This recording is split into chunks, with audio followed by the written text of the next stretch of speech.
Jérémy Lorca a des choses à vous dire, Tristan. Mais oui, Tristan, vous avez un spectacle sur la dépendance affective et on m'a demandé de faire une chronique sur le sujet. Alors je sais pas pourquoi on m'a demandé ça à moi, c'est très bizarre.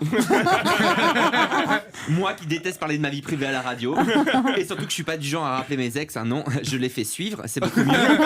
Ah, bah, le dernier... Baisse un peu ta feuille, on lit derrière, rigole Léa. Ah oui, j'attends pour toi. Ah bah non, je l'ai fait suivre, c'est beaucoup mieux effectivement. Oui bah moi le dernier, j'ai carrément lancé un avis de recherche dans Paris pour retrouver ses couilles. Il les avait perdues le pauvre. Il m'a quitté par texto à l'ancienne. Alors pas de bonjour, pas d'au revoir, il m'a envoyé, ouvrez les guillemets, j'ai pas assez de temps à te consacrer. On est d'accord que c'est pas très clair. Moi je pensais qu'il voulait me dire qu'il avait une journée chargée. Donc comme un con, je lui ai répondu pas de soucis, on se voit demain, bisous. Pas de réponse pendant 3 jours, tu guettes tes textos et là il y a rien de pire que quand tu vois apparaître sur ton téléphone les 3 petits points, ce qui veut dire qu'il est en train d'écrire. Ça disparaît, il n'y a plus rien. Et qu'il n'envoie jamais rien, c'est horrible. C'est horrible. Et moi, je me dis toujours que en fait, il voulait m'écrire je t'aime, mais qu'il s'est résigné parce qu'il voulait pas me choquer. Et bah, je me dis quasiment pareil.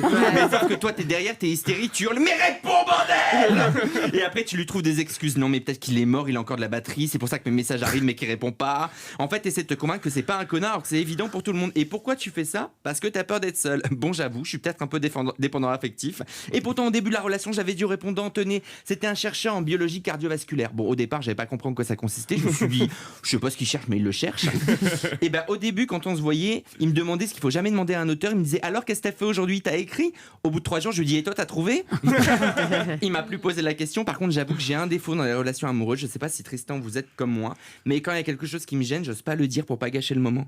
Ah ouais, Comme non. quoi? Bah, on sait jamais comment le dire. Ouais, il y a un truc qui va pas et du coup, moi, je Mais le quoi, note. une mauvaise haleine, par exemple?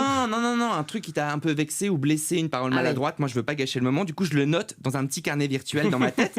Mais faut jamais faire ça parce qu'un jour, le carnet, ça devient une encyclopédie. Ah bah, par exemple, il y a un truc qui m'agaçait. Il prenait mes chaussettes. Je détestais ça. Il le savait, mais il trouvait ça ridicule que ça m'agace. Donc, il le faisait quand même. Le connard. Mais moi, comme je suis dépendant affectif, je voulais pas le perdre. Du coup, je disais plus rien. Mais au bout d'1 an et demi, tu deviens fou. Tu pètes un câble. Il est dans le salon en train de regarder la télé. Et toi, t'es dans la cuisine et tu te fais l'embrouille dans ta tête. Tu te chauffes. Question-réponse.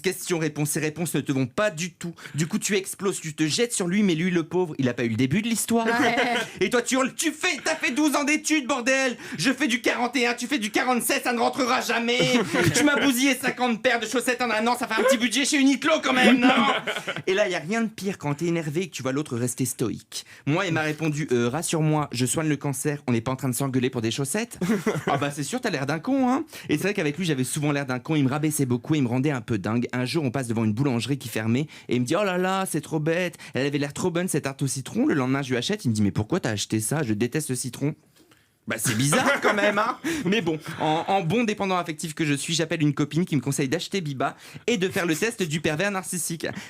C'était noté au bout de 15 points, fuyez. J'en avais 22, le test n'était pas fini. C'est donc Biba qui m'a ouvert les yeux, c'est humiliant quand même. Mais ce qui est le plus humiliant, c'est d'être resté et que ce soit finalement lui qui me largue par texto. Alors peu de temps après, j'ai vu votre spectacle à Lille, on s'était vu là-bas. Et je dois dire, qu'au-delà d'être très drôle, parce que c'est vraiment une performance, quoi. Vous mangez abondamment, vous dansez, vous buvez, franchement, je sais pas comment vous faites tous les soirs. Hyper désirable. Mais c'est ça, vous avez une ligne incroyable et vous mangez tous les soirs comme un dingue sur scène. Ouais, c'est impressionnant. Mais en tout cas, je voulais vraiment vous remercier de vive voix parce que depuis que j'ai vu votre spectacle, je pense souvent à ce que vous dites à propos de Britney Spears. Et comme vous l'avez dit en interview, du coup, je peux le dire. Si elle était mal au point de se raser la tête et d'enchaîner les dépressions, mais que malgré tout, elle a réussi à s'en sortir, on peut se remettre de tout. Et c'est vrai. Alors merci Tristan de m'avoir remonté le moral et je vous souhaite beaucoup de bonheur avec votre spectacle. Merci, c'est trop gentil.